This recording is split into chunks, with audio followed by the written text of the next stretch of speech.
clocks are spinning furiously.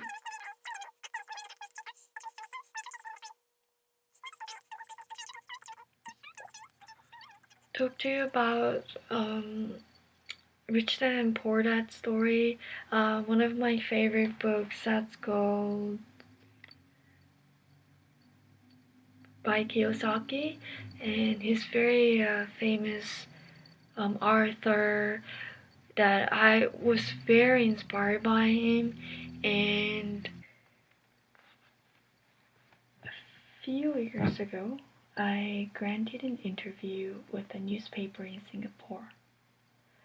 The young female reporter was on time, and the interview got underway immediately. We sat in the lobby of a luxurious hotel, sipping coffee and discussing the purpose of my visit to Singapore.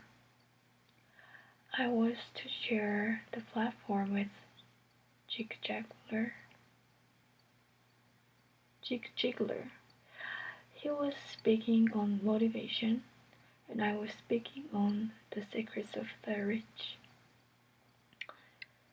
Someday, I would like to be a best-selling author like you, she said. I had seen some of the articles she had written for the paper, and I was impressed. She had a tough, clear style of writing. Her articles held readers' interest. You have a great style, I said in reply. What holds you back from achieving your dream?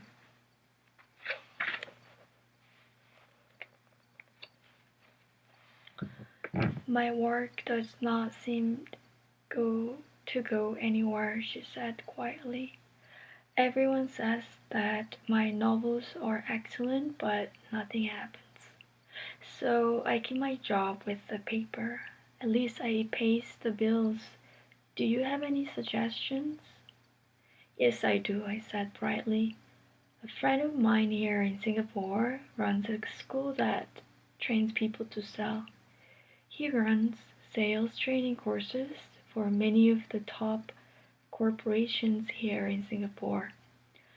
And I think attending one of his courses would greatly enhance your career. She stiffened. Are you saying I should go to school to learn to sell? I nodded. You're not serious, aren't you? Again, I nodded. What is wrong with that? I was now back paddling. She was offended by something, and now I was wishing I had not said anything. In my attempt to be helpful, I found myself defending my suggestion. I have a master's degree in English literature. Why would I go to school to learn to be a salesperson? I'm a professional. I went to school to be trained in a profession, so I would not have to be a salesperson. I hate salespeople. All they want is money. So tell me why I should study sales. She was packing her briefcase. The interview was over. On the coffee table sat a copy of an earlier best-selling book I wrote. I picked it up as well as the notes she had jotted down on her legal pad. Do you see this? I said, pointing to her notes. She looked down at her notes. What? She said, confused again. I pointed deliberately to her notes. On her pad, she had written, Robert Kiyosaki, best-selling author. It says best-selling author, not best-writing author, I said quietly. Her eyes widened. I'm a terrible writer, I said. You are a great writer. I went to sales school. You have a master's degree. Put them together and you get a best-selling author and a best-writing author. Arthur. Anger flared from her eyes. I'm a terrible writer, I said. You are a great writer. I went to sales school. You have a master's degree. Put them together and you get a best-selling author and a best writing author. Anger flared from her eyes. I'll never stoop so low as to learn how to sell. People like you have no business writing. I'm a professional trained writer and you are a salesman. It's not fair, she fumed. She put the rest of her nose away and hurried out through the large glass doors into the humid Singapore morning. At least she gave me a fair and favorable write-up the next morning. The world is filled with smart, talented, educated, and gifted people. We meet them every day. We are all around us. A few days ago, my car was not running well. I pulled into a garage and the young mechanic had it fixed in just a few minutes. He knew what was wrong by simply listening to the engine. I was amazed. I'm constantly shocked at how little talented people are. I met brilliant, highly educated people who earn less than $20,000 a year. A business consultant who specialized in the medical trade was telling me how many doctors, dentists, and chiropractors struggle financially. All this time, I thought that when they graduated, the dollars would pour in. It was this business consultant who gave me the praise. They are one skill away from great wealth. What this praise means is that most people need only to learn and master one more skill and their income would jump exponentially. I have mentioned before that financial intelligence is a synergy of accounting, investing, marketing, and law. Combining those four technical skills and making money with money, it's easier than most people would believe. When it comes to money, the only skill most people know is to work hard. The class example of synergy of skills was that young writer for the newspaper. If she diligently learned the skills of sales and marketing, her income would jump dramatically. If I were her, I would take some courses in advertising, copywriting, as well as sales. Then, instead of working at a newspaper, I would seek a job at an advertising agency. Even if it were a cut in pay, she would learn how to communicate in shortcuts that are used in successful advertising. She also would spend time learning public relations, an important skill. She would learn how to get millions in free publicity. Then at night and on weekends, she could be writing her great novel. When it was finished, she would be better able to sell her books. Then, in a short while, she could be a best-selling author. When I came out with my first book, If You Want to Be Rich and Happy, Don't Go to School, a publisher suggested I change the title to The Economics of Education. I told the publisher that with a title like that, I would sell 2 books, one to my family and one to my best friend. I told the publisher that with a title like that.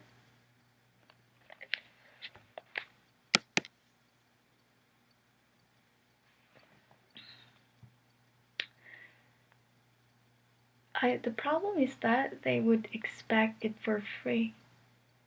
The obnoxious title, "If you want to be rich and happy, don't go to school," was chosen because we knew it would get tons of publicity.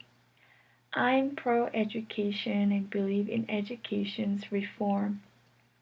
If I were not pro-education, why would I continue to press for changing our antiquated educational system? So I chose a title that would get me on more TV and radio shows simply because I was willing to be controversial. Many people thought I was fruitcake, but the book sold and sold. When I graduated from the U.S. Merchant Marine Academy in 1969, my educated dad was happy. Standard Oil of California had hired me for its oil tanker fleet as a third mate.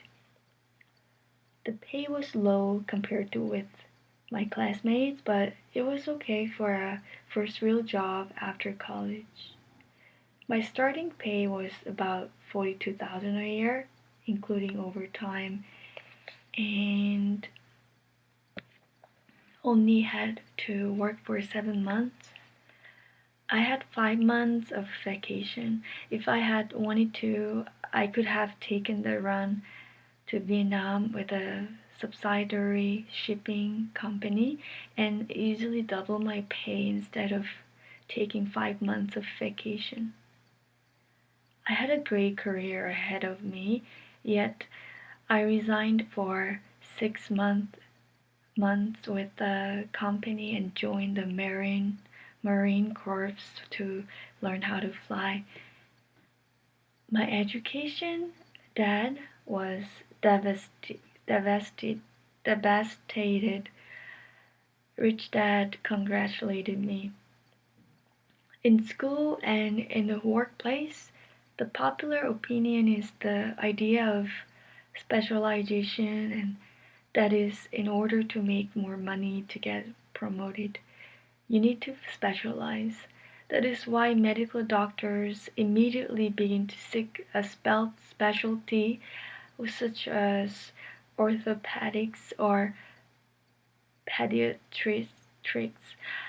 The same is true for accountants, architects, lawyers, pilots, and others.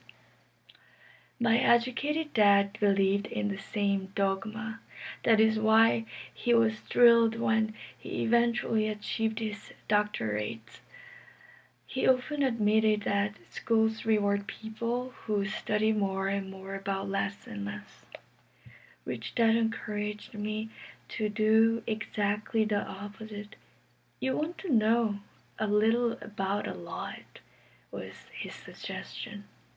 This is why 4 years I worked in a different area of his companies. For a while, I worked in his accounting department, although I would probably never have been an accountant. He wanted me to learn via osmosis, which dad knew I would pick up jargon and a sense of what is important and what is not. I also worked as a busboy and construction workers as well as in sales, reservations, and marketing. He was grooming Mike and me. This is why he insisted we sit in on a meeting with his bankers, lawyers, accountants, and brokers. He wanted us to know a little about every aspect of his empire. When I quit my high-paying job with Standard Oil, my educated dad had a heart-to-heart talk with me. He was bewildered. He could not understand my decision to resign from a career that offered high pay, great benefits, lots of time off, and opportunity for promotion. When he asked me one evening, "Why did you quit?" I could not explain it to him, though I tried hard to. My logic did not fit his logic. The big problem was that my logic was my rich dad's logic. Job security meant everything to my educated dad. Learning meant everything to my rich dad.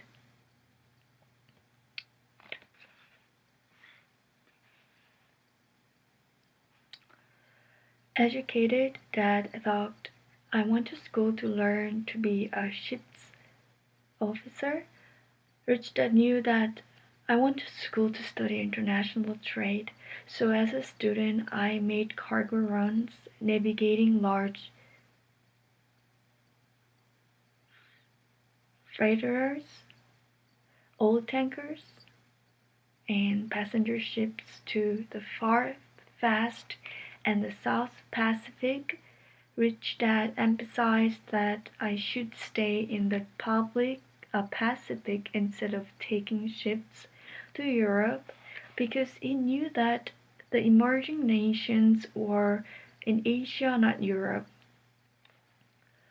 While most of my classmates, including Mike, were partying at their fraternity houses, I was studying trade, people, business styles, and cultures in Japan, Taiwan, Thailand, Singapore, Hong Kong, Vietnam, Korea, Tahiti, Haiti, Samoa, and the Philippines. I was partying also, but I was not in any freight house. I grew up rapidly. Educated dad just could not understand why I decided to quit and join the Marine Corps. I told him I wanted to learn to fly, but really I wanted to learn to lead troops. Which dad explained to me that the hardest part of running a company is managing people. He had spent 3 years in the army. My educated dad was draft exempt. Rich dad valued learning to lead men into dangerous situations. Leadership is what you need to learn next, he said. If you're not a good leader, you will get shot in the back, just like they do in business. Returning from Vietnam in 1973, I resigned my commission. Even though I loved flying, I found a job with Ofcourse Corp. I joined it for one reason, and I was not for the benefits. I was a shy person, and the thought of selling was the most frightening subject in the world. Oh, it's Xerox. Sorry, guys. Xerox has one of the best sales training programs in America. Rich dad was proud of me. My educated dad was ashamed. Being an intellectual, he thought that salespeople were below him. I worked with Xerox for 4 years until I overcome my fear of knocking on doors and being rejected. Once I could consistently be in the top 5 in sales, I resigned and moved on, leaving behind another great career with an excellent company.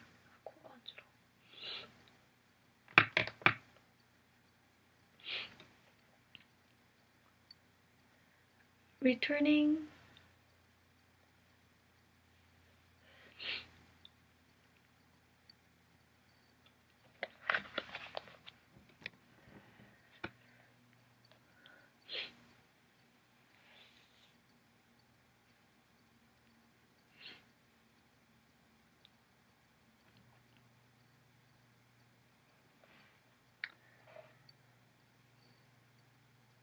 Returning from Vietnam in 1973, I resigned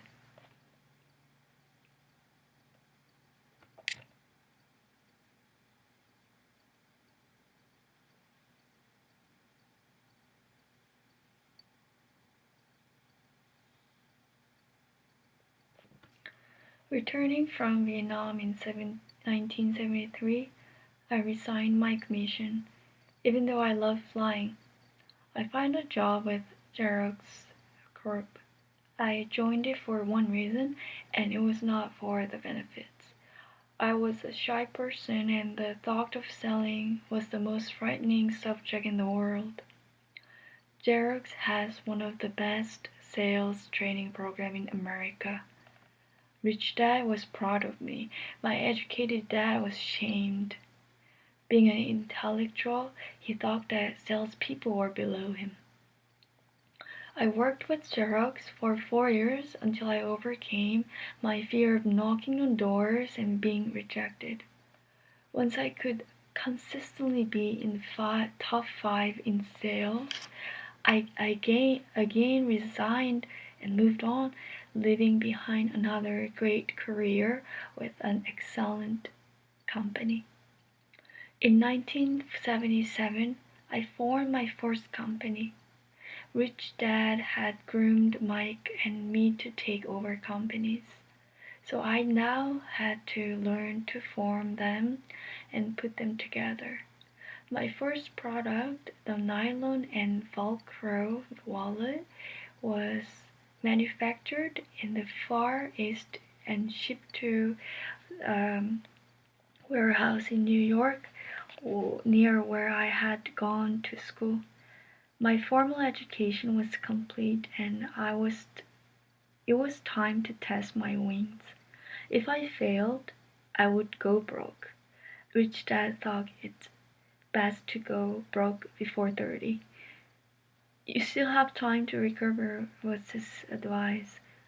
On the eve of my 30th birthday, my first shipment left Korea for New York. Today I still do business internationally, and as my rich dad encouraged me to do, I keep seeking the emerging nations.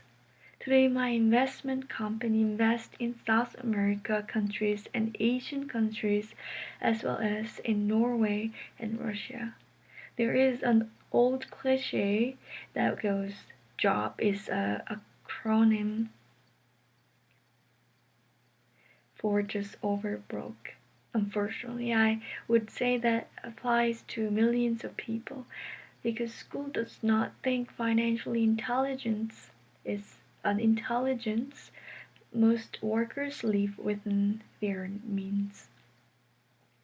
They work and they pay the bills.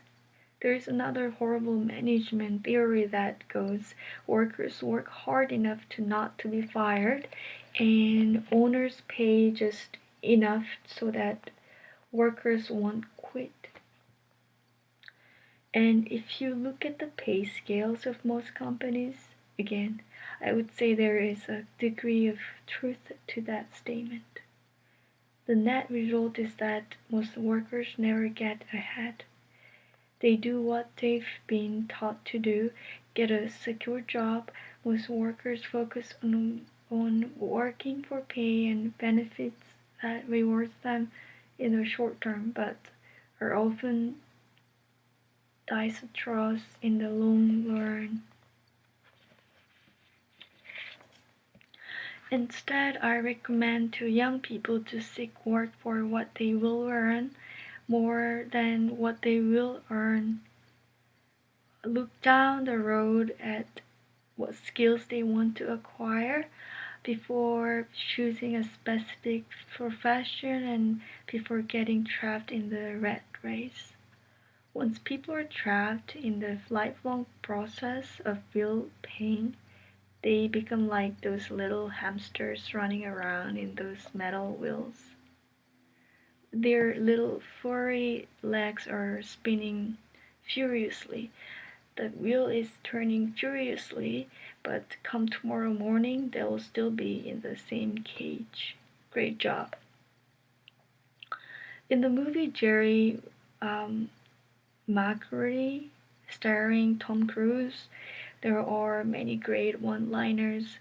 Probably the most memorable is "Show me the money." But there is one line I thought most truthful. It comes from the scene where Tom Cruise is leaving the farm. He has just been fired, and he is asking the entire company who wants to come with me. And the whole place is silent and frozen. Only one woman speaks up and says, "I'd like to, but I'm due for a promotion in 3 months." That statement is probably the most truthful statement in the whole movie. It is a type of statement that people use to keep themselves busy, working away to pay bills. I know my educated dad looked forward to his pay raise every year, and every year he was disappointed. So he would go back to school to earn more qualifications so he could get another raise. Then once again there would be another disappointment.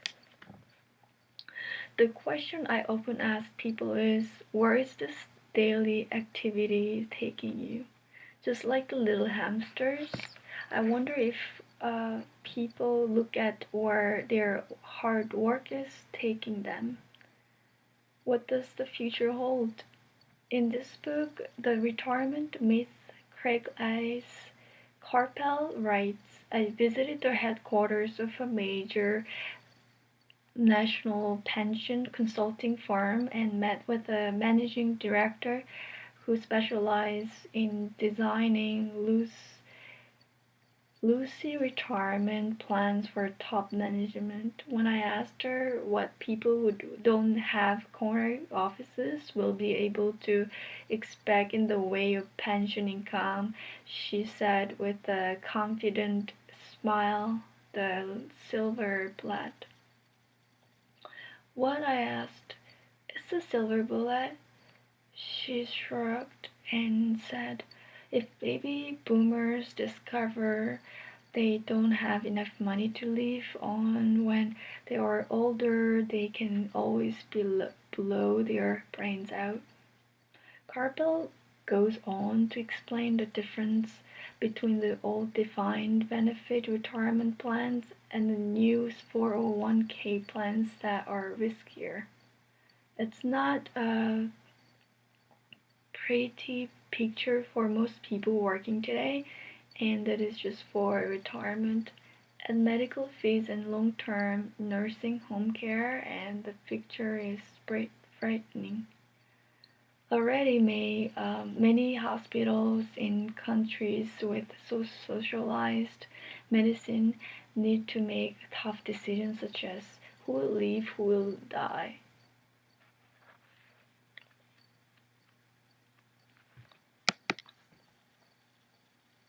너무 길다.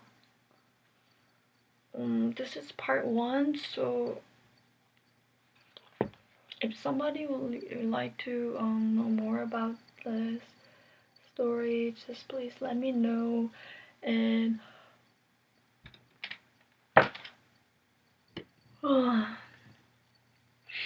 tired. I think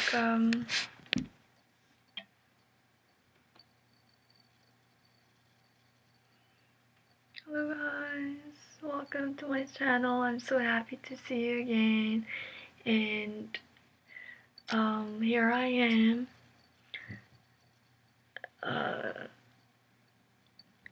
If you like, please subscribe. Today I was going to talk to you about